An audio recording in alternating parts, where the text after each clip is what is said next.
오늘 말씀의 제목은 모든 것이 가능한 이유, 모든 것이 가능한 이유라는 제목으로 함께 말씀을 나누겠습니다.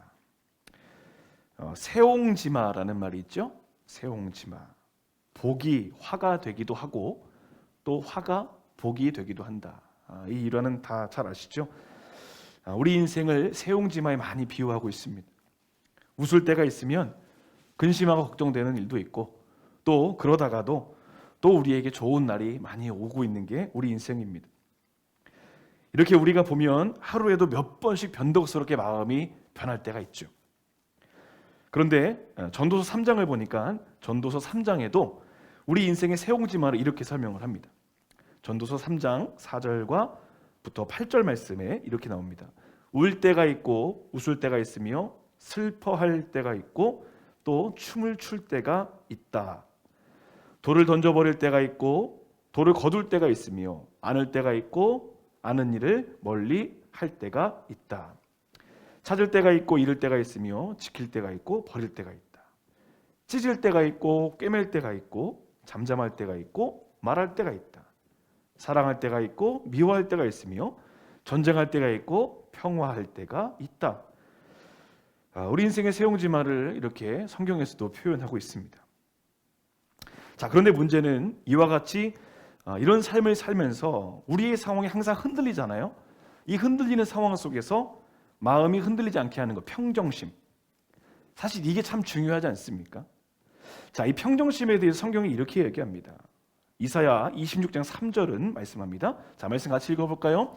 주께서 심지가 견고한 자를 평강하고 평강하도록 지키시리니 이는 그가 주를 신뢰함이니이다. 아멘. 자, 심지가 견고하면 마음과 생각을 주님께 고정시키게 되면 이런 것이죠. 그러면 어떤 상황에도 흔들리지 않는다 말씀합니다. 자, 그런데 구체적인 방법이 무엇인가요? 주님을 신뢰하면, 자, 다른 말로 믿음 안에 있으면 믿음으로 흔들리지 아니한다 이야기합니다. 여러분, 요즘 우리가 살아가는 시대를 한번 보세요. 마음을 지키는 게 참 힘든 시기를 지나는 것 같습니다. 평안함을 유지하는 것보다 불안할 때가 더 많은 때를 지나는 것 같아요. 특별히 코로나 관련된 뉴스를 보니까 하루에 30만 명이 넘는, 그런데 의료진은 이렇게 얘기해요. 이미 100만 명이 넘은 거라고 보면 된다. 이렇게 말합니다. 하루의 확진자가. 자, 그래서 어떤 의료인은요, 전 국민의 반 이상이 한 번쯤 이 코로나에 걸려야 하향세로 접어들 거다라고 이 예측하는 사람도 있습니다. 정부도요, 이 법정 전염병 이것을 1급, 지금 1급인데 이거 단계를 낮출 거다 이렇게 예측하고 있습니다. 그러니까 그만큼 이제 독감처럼 바이러스를 가볍게 여긴다고 하지만 그래도 혹시 내가 걸리지도 않을까? 이게 두려운 게 우리 마음이거든요. 이뿐입니까? 여러분, 우리 인생은 날마다 두려움과 마주하게 되죠. 그것을 넘어서고 또 현실을 받아내야 되는 게 우리 삶입니다. 여러분, 한번 지난 한 주 동안 어떻게 사셨는지 한번 보세요. 어떤 두려움과 마주하셨습니까? 개인적인 두려움이 다 있습니다. 막연한 두려움이 있겠지만 또 가족의 문제로, 또 자녀의 문제로 근심하는 분도 계시고 두려움과 마주할 때가 있고요. 또 일터에서 생기는 문제 때문에 또 마음이 힘들고 어려운 분도 있어요. 자, 이렇게 우리 인생이 세옹지마 같은데 어떻게 흔들림 없이 평안할 수 있을까? 오늘 성경은 그 비결을 우리에게 전하고 있습니다. 자, 오늘 함께 보신 빌립보서 4장 말씀.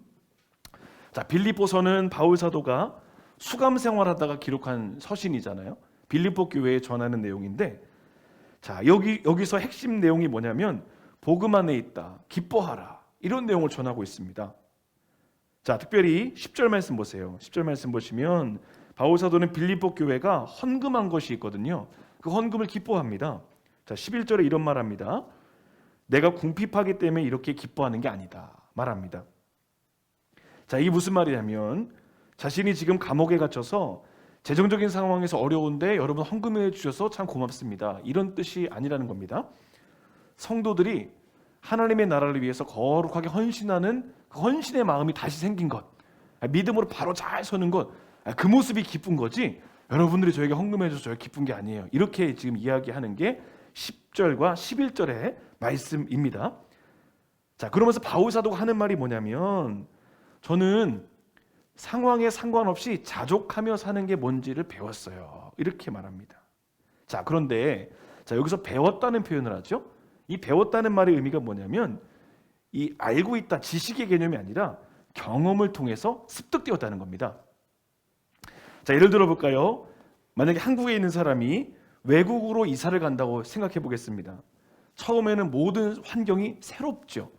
그 새로움이 어색합니다. 말하는 거, 생활 방식, 문화 다 달라요. 적응해야 돼요. 그런데 살다 보니까 어느 순간 익숙해지는 습관처럼 그 삶의 방식이 나에게 자연스럽게 되는 겁니다. 자, 오늘 바울 사도가 고백한 게 이런 거예요. 내가 어려움에도 처하고 풍우에도 다 처하면서 처음에는 그게 힘들었는데 지금 지나가 보니까 그것이 나에게 어떤 상황에든 적응할 수 있는 좋은 훈련이 되었다. 이런 고백을 드리고 있습니다. 어떤 상황이든지 오늘 말씀 보세요. 자, 11절에 어떤 형편에든지 나는 자족한다. 자, 여기서 중요한 포인트는 바울 사도가 어떤 상황입니다. 어떤 상황이든 상황 다 따지지 않고 자족한다는 거죠. 자, 그런데요, 이 자족이라는 것이 우리를 넘어지게 하는 유혹이 있습니다. 자, 성경을 흐름을 보세요. 인류 최초의 유혹이 뭔가 보세요. 자족함이에요. 자족함으로부터 출발했어요. 자, 아담과 하와가 에덴 동산에 살게 됩니다. 하나님이 얼마나 많은 거 주셨어요. 이것저것 가릴 것 없이 다 먹어라. 딱 하나 동산 중앙에 있는 선과 악을 알게 하는 열매 빼고는 너희들이 다 먹을 수 있어요. 여러분, 이 정도면 다 주신 거죠. 그런데 선악과를 따먹잖아요. 왜 그랬을까요? 자족하지 못한 거예요. 이 자족함이라는 것은요, 유혹입니다. 유혹. 그러니까 오늘 본문의 말씀은 긍정적으로 가라. 물론 이것도 있지만 유혹을, 어떤 상황에도 내 유혹에 흔들리지 않는 믿음, 이걸 지금 오늘 본문이 전하고 있다는 겁니다. 자, 오늘 본문에서 전하는 바울 사도의 자족함의 비결, 이것을 함께 살펴보면서 이 3월 한 달 내게 능력 주시는 자 안에서 내가 모든 것을 할 수 있다고 하는 이 고백이 우리에게 어떤 의미로 해석이 될 것인가, 오늘 말씀을 통해서 영적인 교훈과 은혜를 나누겠습니다. 첫 번째로는 출발이 다르면 결과 또한 달라진다는 겁니다. 출발이 다르면 결과가 달라집니다. 자, 오늘 본문에서 살펴봐야 될 몇 가지 표현 가운데 하나가 뭐냐면 자족입니다. 자족. 자, 11절 후반절입니다. 어떠한 상황이든지 나는 자족하기를 배웠다. 이 자족이라는 말은 만족이라고도 바꿀 수 있지요. 자, 사전을 찾아보니까 만족이 무슨 뜻인가? 마음이 흡족한 상태, 그리고 모자람이 없이 충분하고 넉넉한 상태가 만족입니다. 여러분이 만족이라는 단어가 그 의미에 부합하려면 필요한 조건이 있죠. 뭘까요? 외적인 요인입니다. 외적인 요인이 형성이 돼야 만족감을 느낄 수가 있어요. 소유와 같이 드러나는 것, 보이는 것입니다.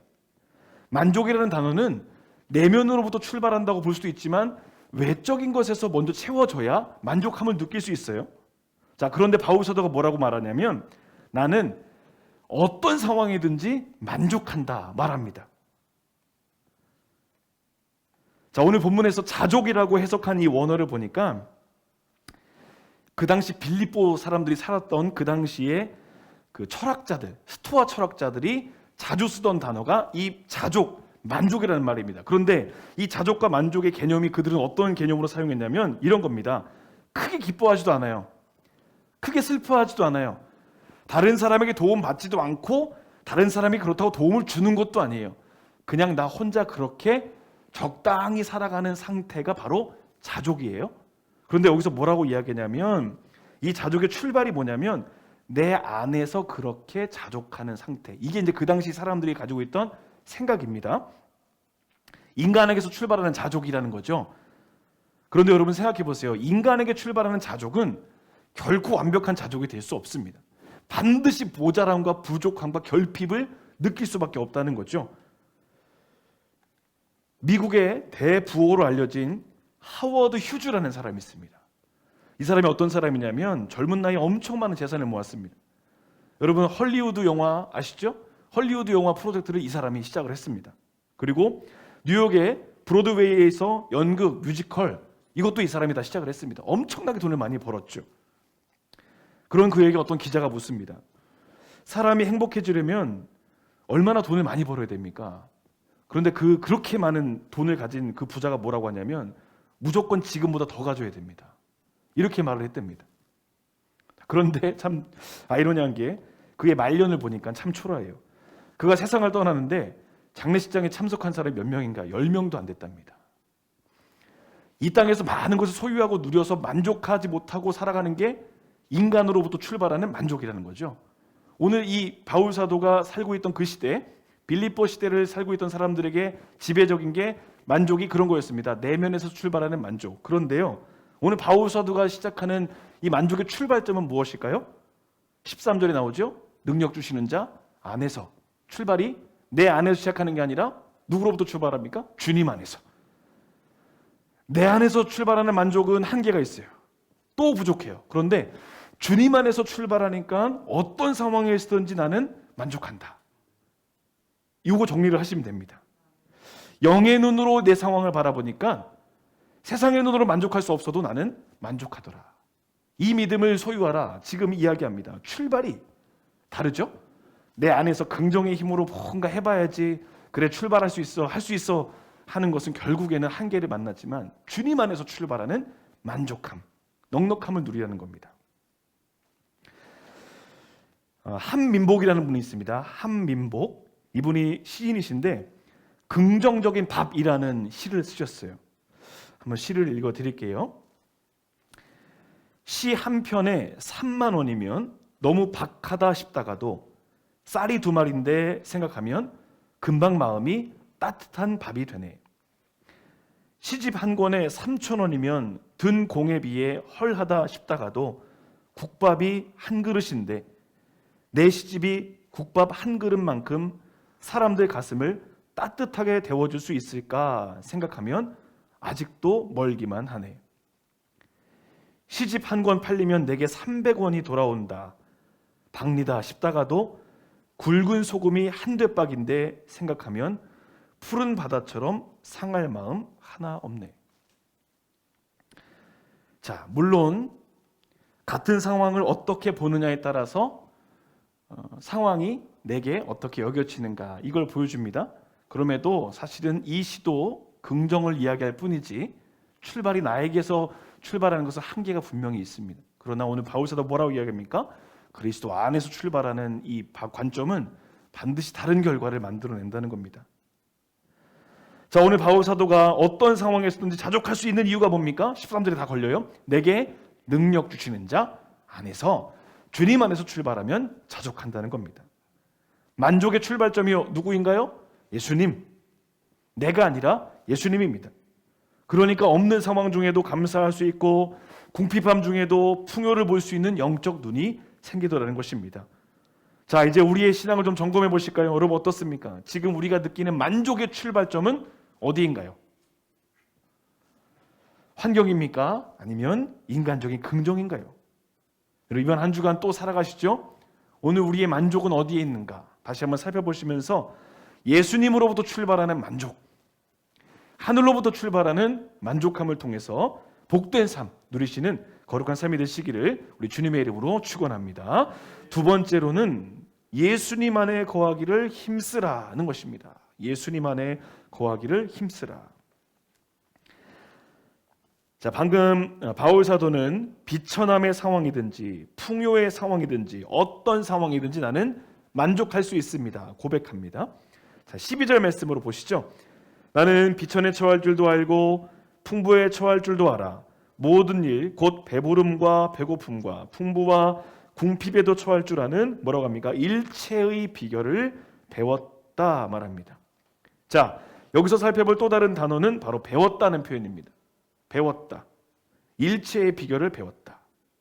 여러분 오늘 본문 보시면 10절부터 13절까지 배웠다는 표현이 2번 나오죠. 자, 어디 나옵니까? 11절에 배웠다. 그리고 12절에 배웠다. 이렇게 나옵니다. 자, 그런데 우리말 성경에는 이 배웠다라고 설명하기 때문에 이게 그냥 배운 건 줄 알지만 원어를 보니까 좀 다른 의미가 있어요. 11절에서 전하는 배움은 배고픔이나 풍요의 경험, 환경의 경험을 통해서 내게 익숙해지게 알게 된 배움이고, 12절에서 나오는 배웠다 이 말은요, 예수님이 나를 깨닫게 하셨다. 의미가 다르죠. 앞에 나오는 배움은 경험적인 배움이고, 두 번째 나오는 이 배움은 깨달음을 얻었다, 이런 뜻입니다. 자, 이걸 분명히 가져가셔야 돼요. 자, 11절에서 배웠다는 것은 상황적인 경험들을 통해서 자족함을 배웠다, 이것이고, 12절에서 배웠다는 말은 배고픔의 상황이든 풍요의 상황이든 나는 흔들리지 않고 자족할 수 있는 것을 이거구나 하고 깨닫게 되었다는 것이죠. 자, 다시 말하면 이런 겁니다. 배고픔의 상황을 지날 때, 또 풍요의 상황을 지날 때, 그때 당시에는 왜 나에게 이런 상황이 주어진지 몰랐어요. 그런데 12절에, 이게 11절이에요. 11절. 그런데 이제 돌이켜보니까, 그 상황들이 다 지나고 돌이켜보니까 그때 그게 이거였구나 깨닫게 되는 것, 이게 12절이라는 겁니다. 흐름상 이 순서가 보이시죠? 자, 이것 또한 어디 걸립니까? 13절에 걸려요. 주 안에서, 주님 안에서 나의 모든 상황이 이제 깨닫게 되었구나, 해석이 되더라, 이겁니다. 자, 무슨 말이냐? 쉽게 말하면 이겁니다. 좋은 것이든 나쁜 것이든 우리가 그럴 때가 있어요. 이해하기 어려운 상황을 지날 때가 있어요. 야, 도대체 나에게 왜 이런 상황이 일어나지? 그런 상황을 지날 때, 그때 믿음 안에 부여잡고 믿음 부여잡고 막 버티는 거예요. 그렇게 일단 버텨봐요. 이게 11절. 근데 그 시간 다 지나고 나서 주님이 깨닫게 하시는 거예요. 내가 그때 그 아픔과 그 어려움과 그 시간들이 그래서 주님이 이거를 주신 거구나 깨닫게 되는 거예요. 그러면서 그 깨달음이 있으니까 어떤 상황에서든지 이게 하나님의 뜻이구나 깨달으며 그 주어진 상황을 마주한다는 겁니다.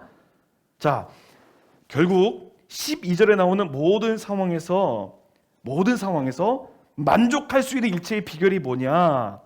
그것은 매 순간마다 내가 주님 안에 거하기 위한 몸부림, 이것이 있었기에 나중에 보니까 이 모든 상황이 이해가 되고 깨달아지게 되더라는 겁니다. 자, 그러므로 우리가 날마다 영적인 공격에서 넘어지지 않기 위해서는 주님 안에 있기를 위해서 힘쓰는 것, 이게 중요하다. 오늘 본문 이야기합니다. 잠언 말씀 보니까 이런 말씀 나와요. 내가 두 가지 일을 주께 구하였사오니 내가 죽기 전에 내게 거절하지 말아 주십시오. 곧 헛된 것과 거짓말을 내게서 멀리 하옵시며 나를 가난하게도 마옵시고 부하게도 마옵시고 오직 필요한 양식으로 나를 먹이시옵소서. 혹 내가 배불러서 하나님을 모른다 여호와가 누구냐 할까 하오며 혹 내가 가난하여 도둑질하고 내 하나님의 이름을 욕되게 할까 두려워합니다. 어떤 상황에서든지 흔들리지 않기를 원하는 이 시인의 고백이 잠언 30장에 나오죠. 오늘 바울 사도도 마찬가지라는 겁니다. 내가 궁핍할 때 그 궁핍함을 통해서 유혹이 있었는데 유혹을 이겼어요. 어떻게 해요? 주 안에 있기를 몸부림치니까. 또 반대로 풍요한 상황이 있어서 풍요함이 나를 유혹했는데 그 유혹에서 나는 흔들리지 않았어요. 왜요? 주 안에 있으니까. 처음에는 이유를 알지 못하고 그저 주 안에 있어야지 몸부림치고 버텼고 또 힘썼는데 시간이 지나고 나니까 이게 주 안에 있으면 이렇게 되는구나, 주님이 깨닫게 하셨다. 11절은 앞에 보이는 상황이에요. 근데 12절은 모든 것을 지나고 나니까 이해가 되고 깨달아지는 상황을 이야기하는 것. 내가 그걸 배웠다. 여러분, 일체의 비결은 바로 이것입니다. 주님께서 모든 상황을 깨닫게 하시더라, 이겁니다. 여러분, 우리가 사순절을 지나면서 집중해야 될 게 바로 이것 아닐까요? 어떤 상황에서든지 나는 주님 안에 있어야 해, 나는 주님 바라봐야 해, 이 믿음의 고백으로 살아갈 때 반드시 영적 승리를 경험하게 되는 것입니다. 여러분, 이번 한 주간도 주님 안에 거하기 위한 몸부림, 지금 상황을 해석할 수 없는 상황이 참 많아요. 나에게 왜 이런 상황이 있을까? 거기에만 너무 집중하는 게 아니라 그래도 내가 주님 안에 있어야지, 주님 안에 있어야지, 그 주님 안에 있으면서 넘어가는 그 상황을 나중에 주님이 깨닫게 해주신다는 겁니다. 여러분, 이번 한 주간도 주님 안에 거하기 위한 몸부림을 통해서 하나님께 영광 돌리시고 승리할 수 있는 복된 삶이 되시기를 우리 주님의 이름으로 간절히 축원합니다. 마지막 세 번째로는 하늘의 능력으로 유혹에서 승리하라는 것입니다. 하늘의 능력으로 유혹에서 승리하라. 자, 여러분 오늘 본문에서 살펴볼 또 하나의 표현이 13절에 나오는 능력 주시는 이란 말입니다. 능력 주신. 자, 이 표현을 이해하는데 오늘 이 표현을 이해하는 것이 오늘 본문의 핵심이라고 보시면 돼요. 자, 능력 주시는 이 표현의 원어가 뭐냐면 엔 디나모라는 말입니다. 엔 디나모. 자, 이제 설명을 해드릴게요. 좀 더 쉽게 갑니다. 자, 이 단어를 명사형으로 바꾸면 여러분 많이 들어보셨을 거예요. 디나미스 들어보셨죠? 디나미스. 이 디나미스에서 파생된 단어가 뭐냐면 다이나마이트라는 말입니다. 그러니까 이 말이 어떤 의미를 지니고 있는지 감각적으로 오시죠? 그런데 성경이 말하는 이 디나미스는 단순하게 폭발적인 힘, 이것만 이야기하는 게 아니에요. 파괴적인 힘을 이야기하는 게 아닙니다. 이 디나미오는 뭐냐면, 디나모는 궁극적인 의미로는 이 땅의 힘을 능가하는 하나님의 힘, 이걸 지금 이야기합니다. 그러니까 오늘 바울 사도가 능력 주시는 이라는 것은 세상의 힘이 아니라 하늘로부터 임하시는 하나님의 능력이, 그런데 이걸 어떻게 주시냐면 하나님이 아주 적극적으로 주시는 거예요. 내가 너에게 능력을 부어줄 거야 해서 주시는 그 능력 안에 있으니까 내가 모든 상황에서 승리하게 되더라. 이것을 지금 전하고 있습니다. 자, 여기 더 중요한 게 있어요. 우리가 여기서 이제 잘 정리할 게 뭐냐면, 우리가 이 말씀을 내가 적극적으로 부어주시는 하나님의 능력이 있으니까 모든 상황에서 승리할 수 있다, 이것을 너무 자의적으로 해석해서 내가 믿습니다 하면 원하는 거 다 할 수 있어, 이렇게 해석할 문제가 아니라는 거죠. 물론 그 믿음도 귀한 거예요. 그래, 할 수 있어, 이 말씀 붙잡고 내가 능력 주시는 자 안에서 모든 걸 할 수 있어, 그러니 이것도 해보고 저것도 해보고 다 될 거야, 이렇게 생각하는 것도 물론 틀린 건 아닙니다. 그런데 여러분 생각해 보세요. 만약에 그런 식으로 바울 사도가 이야기했다면 지금 바울 사도는 감옥에 있으면 안 되죠. 능력 주신 자 안에서 내가 감옥을 나갈 수 있어 하면 나갔어야 되잖아요. 근데 또 그건 아니란 말이죠. 그럼 진짜 이 말씀의 이유는 뭐냐? 아까 말씀드렸죠. 비천함에 처했을 때 오는 유혹, 풍요로울 때 오는 유혹, 그 유혹을 이길 수 있는 힘이 어디서 나오냐? 내 안에서 나오는 게 아니라 하늘로부터 임해 주시는 것이고, 내가 모든 것을 가능하게 하는 건 모든 상황에서 승리할 수 있다. 오늘 본문은 여기에 지금 핵심이 맞춰져 있다는 거죠.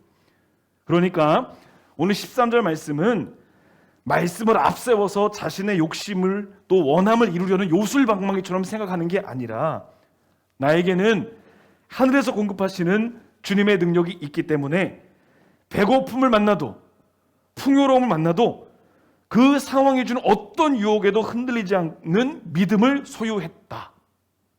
정리가 되시죠? 이걸 지금 오늘 본문이 이야기하려는 것이지, 능력 주시는 자 안에 있기 때문에 내가 무조건 하는 일마다 다 잘 될 거야, 이건 지금 오늘 본문에서는 조금 방향이 어긋났다는 거죠.